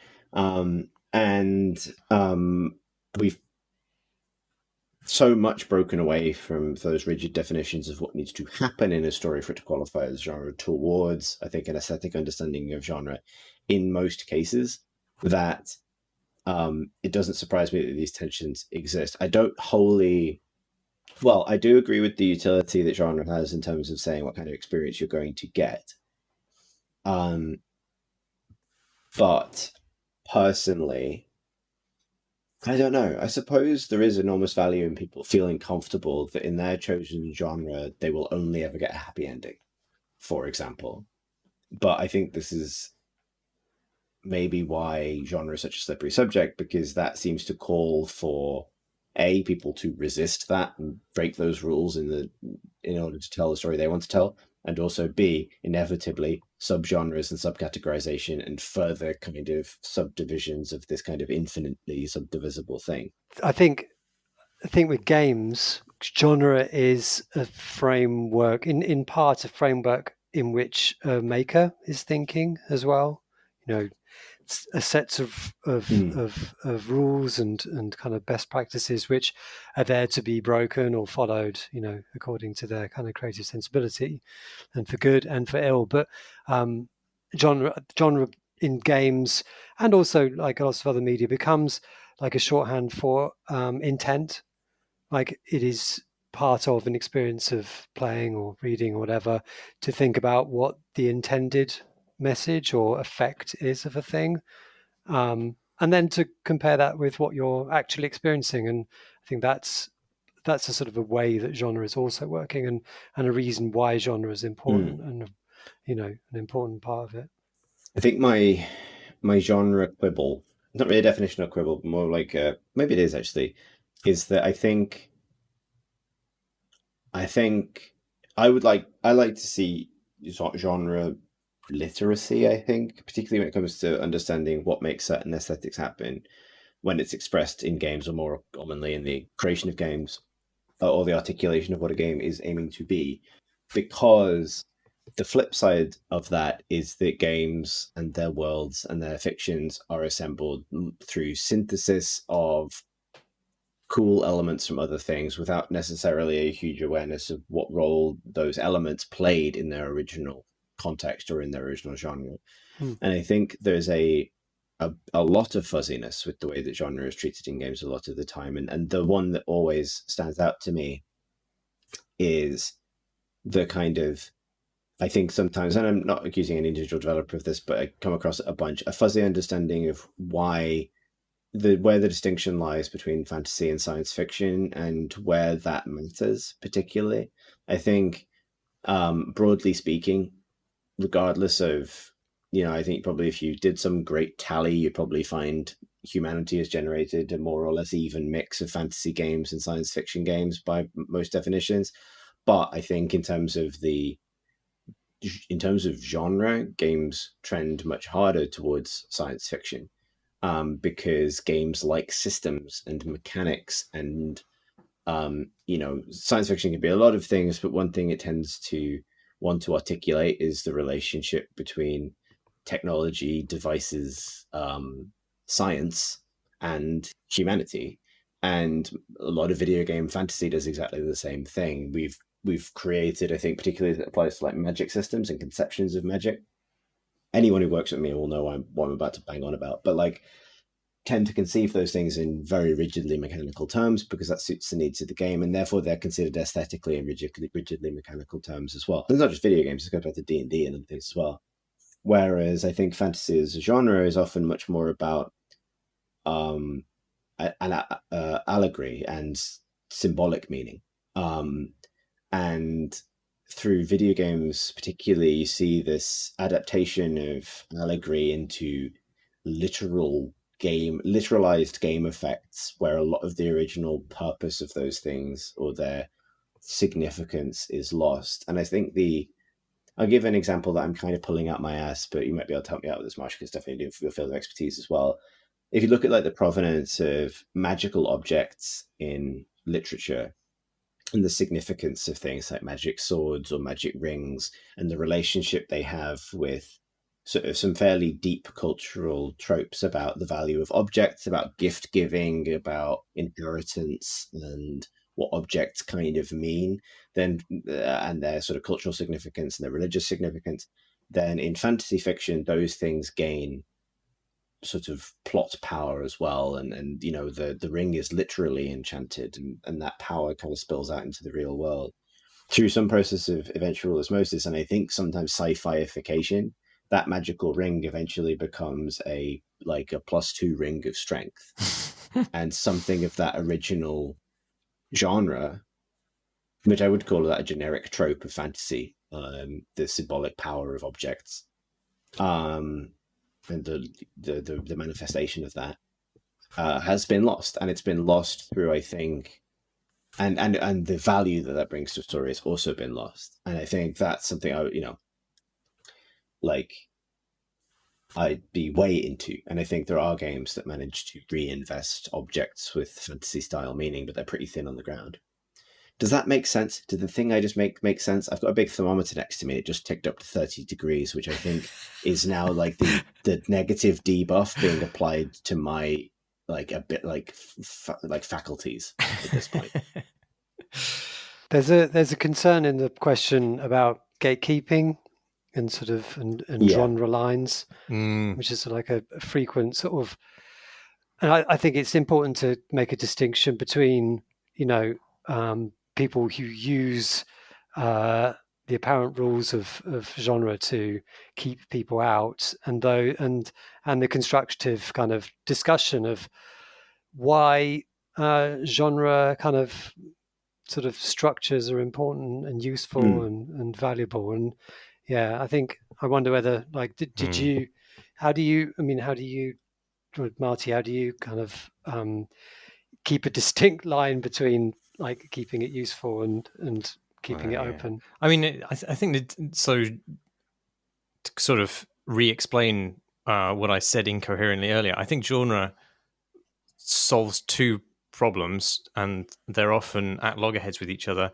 Genre can be used to define things academically, in which case it's useful to have precise meanings, or it can be just a help to the consumer, in which case I think it's useful to have imprecise meanings.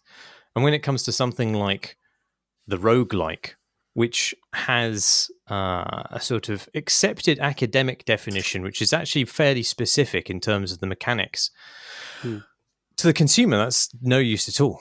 And in fact, to the consumer, it's much more reasonable to describe things that are a bit like Rogue as roguelikes, And I don't have a problem with that. I feel like the two fields don't really necessarily intersect that much, and academia can go off and have its specific definitions. And for the vast majority of players, it's perfectly fine if you call any old game which makes you feel a bit like Rogue as being a roguelike.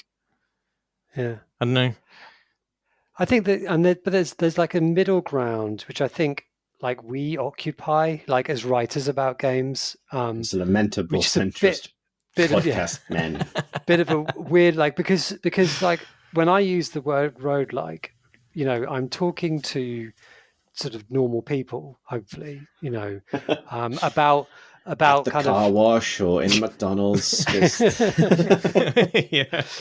but about games that don't subscribe to the academic kind of way. But I think it's useful for me to know the academic definition, because I feel that we have to kind of operate in both worlds, which can often sort of mean but which can often mean that we like Blade in that sense, feel the take walker. But do you not ever feel I don't know, it's important to know the stuff, at the same time it's useful to be fluid with it, at the same time, whereas an academic can perfectly sit in the kind of and argue about the very strict definitions and only do that. That's part of the problem with academia sometimes, right? It's well, no, that's a bit glib. What I mean is, I think the reason it's useful, the reason it's good for us to have an understanding of where people might be coming from with their diverse usages of any given genre label, is so that we can parse what they mean. Because like any other piece of language, a genre label is only useful to the extent that it helps someone articulate an idea and be understood by a different person. And the fact of the matter is, with a lot of these genre titles, even including something technically wrong, like causing a turn-based strategy game in RTS, the chances are, if you reach deep inside yourself, that fuzzy genre boundary already exists, and you already understand what they mean. And there is no danger of a kind of catastrophic misunderstanding that would actually result from keeping them out of that particular definition. Actually, that's how my uncle died. It's just a misunderstanding about which was an RTS and what was a Rabbids game. I'm so sorry, man. Yeah, well, that's rough. I almost went back to I almost did the Frankie Boyle callback, but I don't think I have it in me. It's too warm. I'm sorry. Sorry, that's all right. Oh, so words, yeah. Words, they mean things, but they mean things by consensus of language communities, and that means that things kind of inevitably change. And one of the most unwinnable battles you can fight is to stand in front of that particular train as it surges out of the ocean and shout, "No, get back in the sea, ocean train. You won't spread your mixed metaphor nonsense up in my language. I refuse you." And then you get hit by the train, and you know, there was no point doing that, was there? You've just made a fool of yourself on the beach in front of a big wet train. That's exactly what they said at my uncle's funeral. It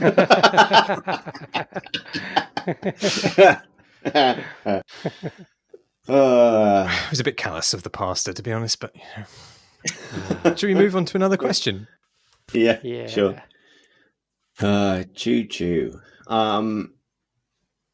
This is also about genre, you'll be pleased to know. Peter writes, "Hi folks, I was reading the PC Gamer interview with Arcane founder Rafael Colantonio, who's working on a new isometric RPG. And he says that it's not the first-person perspective that defines an immersive sim, but its values. Any game can be an immersive sim." He says. That's a quote. I didn't pronounce the quote marks. "I have long thought about the differences offered by both perspectives, and while I have enjoyed many third-person games, none can come close to the immersion offered by being in the eyes of the character. I appreciate that there are many things to go into an immersive sim. I've forgotten how to read. But for you, how important is first person? And bonus questions on this subject. Immersive sims often don't sell particularly well. Do you think the first person might come into this? What beloved RPG would you love to see rendered from a new point of view? All the best, Peter." Sort of the same question, in a weird way. It is, basically, yeah. I mean, Raf's right. Yeah. And he should be, because he's been active in the genre for fucking decades. But I think a lot of people, I think the name as immersive sim is misleading, because it's not about immersion, although immersion is definitely an effect these games have. Like the academic kind of distinction for the immersive sim would be a game about interlocking systems and simulating and how they interact with each other. Kinda, but it's definitely, immersion is not the defining aspect. No, but immersion is the goal of those systems. That's why they're not space chem. So no, because I mean, I think that they're happy for you to be occupying a kind of mechanical, kind of out of game experience. I think it's about those systems creating choice-filled situations, about using systems in interesting and creative ways to create for effect. That is interesting. Exactly it. Because I both agree with you and don't, on the basis that I think the other way of seeing this would be that, yes, you're creating choice-filled situations, but that describes a vast breadth of game types. And what I think would maybe get closer to an immersive sim is to say, within the context of a world where you feel like your actions have direct consequences. Because... Sure. You can say, it's about creating a situation with many, axis of choice or consequences that spill out from interlocking systems, but that describes Crusader Kings. And I think part of what Raph is saying is that sort of well, yeah, that's fine. Well, right, but this is where we end. This is like, so here's the thing. How do we make this useful? Because if that's the case, it's no longer helping to identify an experience that I might want as a player. If I say, I'd like to play an immersive sim and you give me a copy of Crusader Kings, then we're in territory where it's quite likely that's not what I asked for. Yeah. Like not guaranteed. Yeah. I might still like the game, but it's probably not what I meant. I think it's definitely going into, but I think it's going into what I was saying before about like developer intent. So like the developers of every immersive sim you've played, they're not thinking about how can we put you in New York? How can we put you in, a sort of Victorian city? Like they're thinking, how can we make you have lots of, interesting choices and for you to fuck around with stuff in the way that you want and give you loads of freedom. And by the way, we also need to make a really exciting, interesting world. And I think like there is a side effect of all these games that they are immersive. But I think I've spoken to quite a few immersive sim designers, developers, who have kind of sort of went, I don't like the word, the phrase. It's terrible. I mean, immersive sim. Our confusion over what it means is exactly why it's a bad phrase to use, I think. Yeah. I mean, but I agree. But I agree with you, though, Chris. Like, that's not what's going on in the moment of the player, and it's not useful for describing their experience and the thing that they're looking for. And I find that interesting because I think in this particular case, I think, it's fair to say that with that definition of like what an immersive sim is, then absolutely the first person perspective isn't necessary. Mm-hmm. I think it's probably fair to say first person perspectives tend to make things more immersive. Yeah. And I think along the way, I think by the process of accident you've just described, it suits the goals of those developers who want players to treat their sandbox that they're creating in a certain way, to pursue immersive aesthetics in order to get people to consider the world as buy into it, buy into the agency of the characters involved. If you're investing in AI, you want the characters to appear believable so that the player believes they have sophisticated AI. That probably means humans. It probably means a believable world. Suddenly you're in New York or you're in Dunwall or something. Because the moment you invest time in game mechanics that rely on intelligence seeming AI, you need a world that those AI would inhabit, and that's where the world building side of it comes in. I think there's also a physics element as well, like it's sort of supporting that, like it's difficult to perceive physics when from a kind of third person view. It's not just that. Games don't presuppose gravity. So if you want a physics-based, set of mechanics in your game, you need to tell the player, hey, this is a world that has a lot of the same rules as the world that you live in. In terms of how objects will react to each other and then typically, AI needs to be readable by the player, and that means that the objectives of the AI can't be totally alien to you, which is the reason, like, why in Alien Isolation, the alien, despite not having eyes, looks for you with its head, because players understand how to read that. In that scenario as well, you start building more and more in of the tropes of the, you have to find ways to signal to the player, this world isn't so different to yours, therefore you can expect certain behaviors to work in order to get them to interact with that system. And by the time you've done that, I think it's such an interesting hair to split, because it's, at one point, technically you could take all of that stuff away and still do a lot of from a developer point of view, you would absolutely be doing the design work of an immersive sim.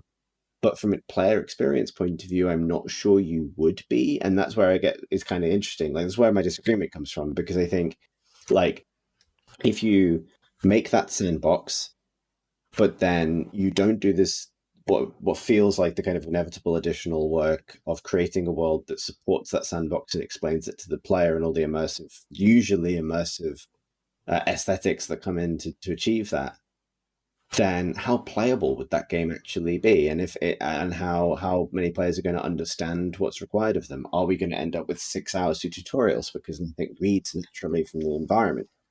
And if you're in that situation, then surely that stuff is part of the genre at that point, because they are solutions that come hand in hand with the mechanics. But at the same time, I kind of understand why a designer wouldn't necessarily think of it that way, because that is like supporting systems to allow the design, the pure design, to exist.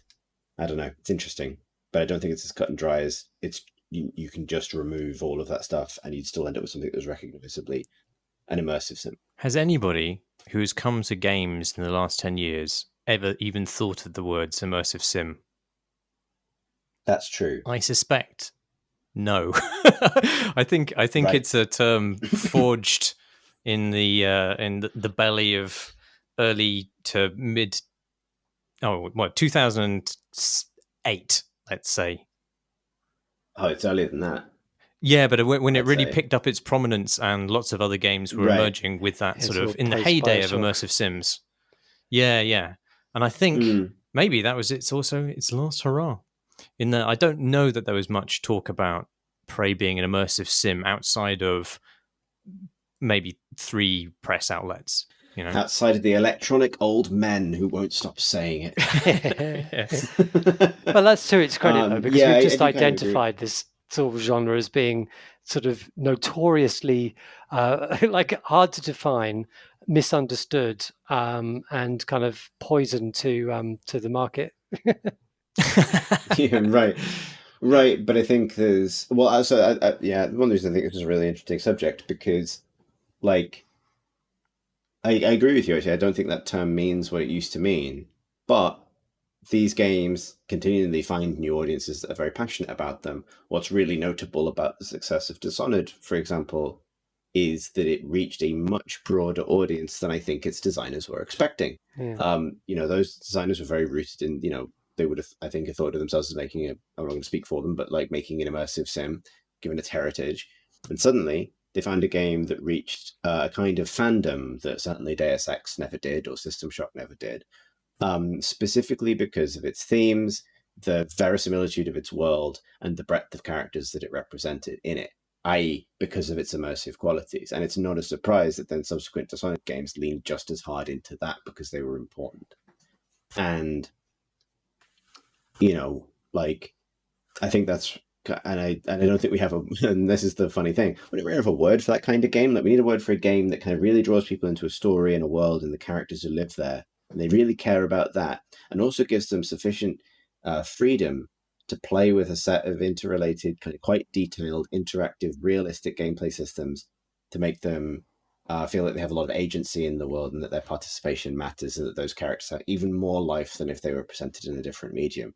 So it's essentially both immersive and somewhat of a simulation.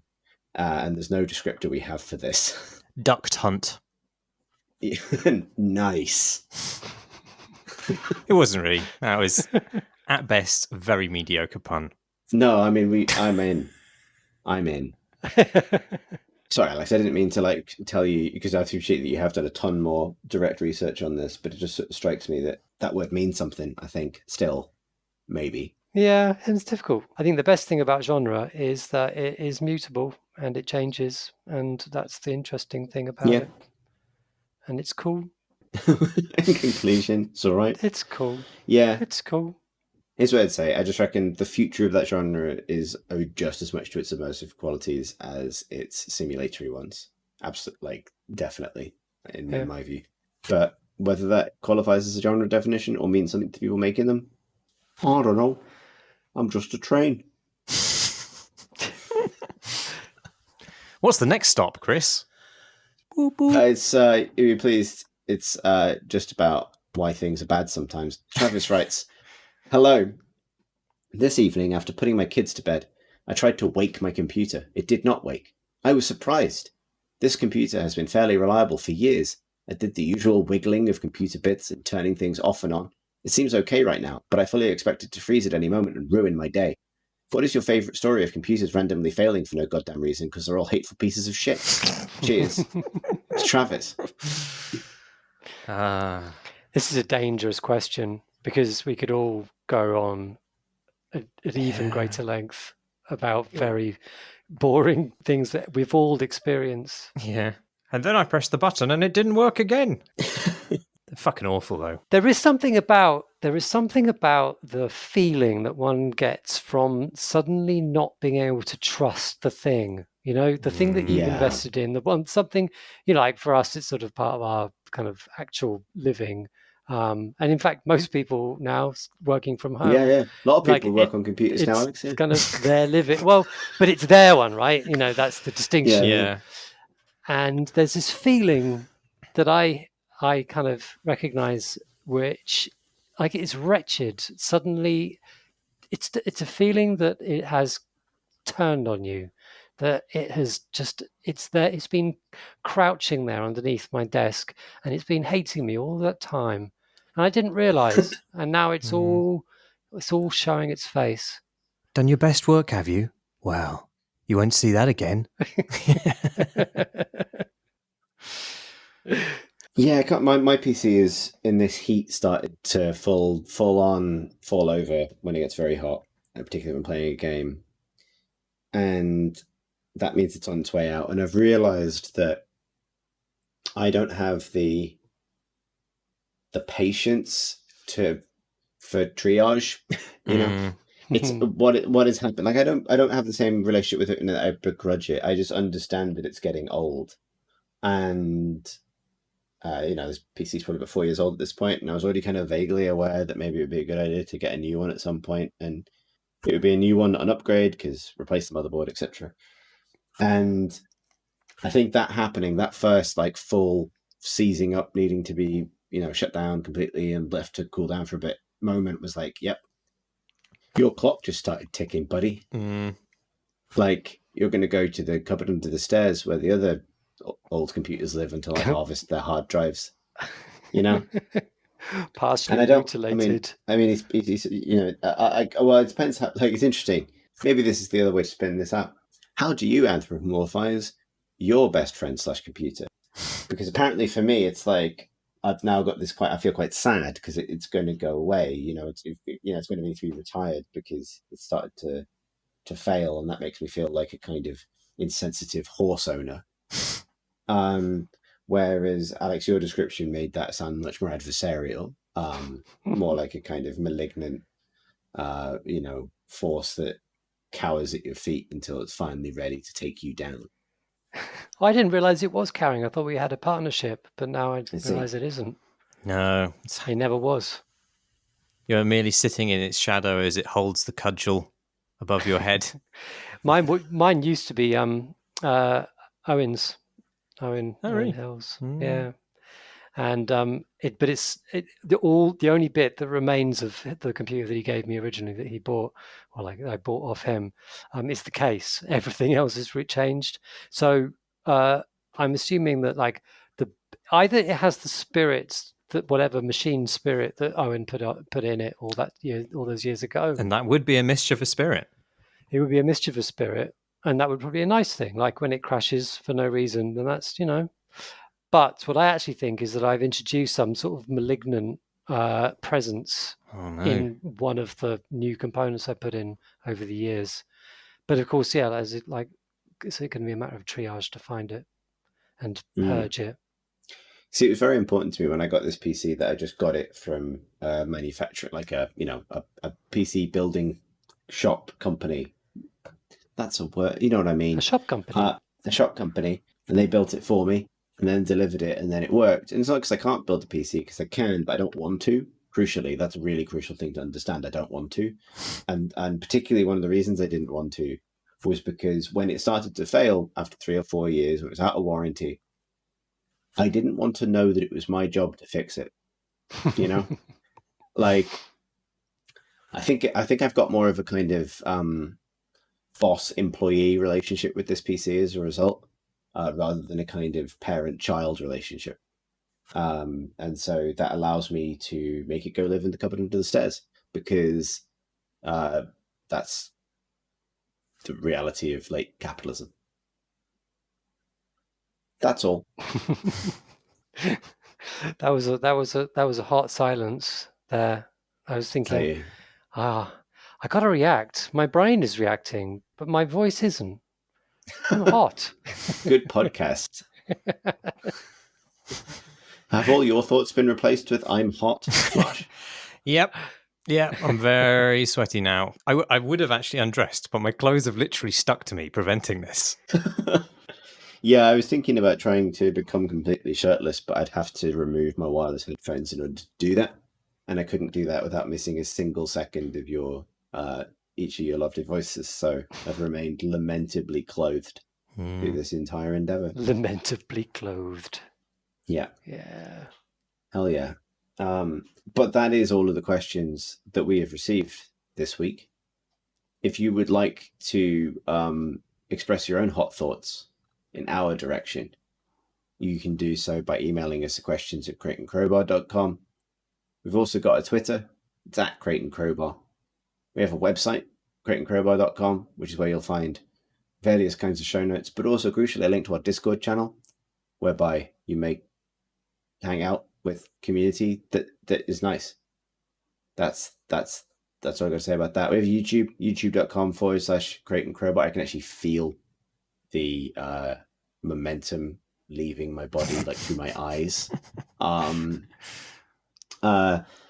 youtube.com/Crate and Crowbar. You'll find among episodes and other kind of spin-offy things. Well, it's actually just them. There was going to be an and there, but I realized I didn't have one. Patreon.com. Fucking hell. Patreon.com. Oh, it's coming. It's coming. Not yet, Mr. Train. Just a few more minutes. Let me stay a few more minutes before you return me to the ocean. I was the train earlier, but now I am the man on the beach telling the train to leave. But I am on the train. Canute and the trains. And on the side of the train, it says patreon.com/Crate and Crowbar. Thank you to all of our Patreon backers, and as ever, sorry. If you'd like to find out more about the Patreon, that's where it is. It's there. I think I've said all of the things I have to say. Put me in the sea. Put me in just kind train. Roll down the beach and crush me into the ocean. I've been Chris Thurston. I've been Marsh Davis. And I've been Alex Wiltshire. Choo choo. Choo choo. Go choo choo, everyone.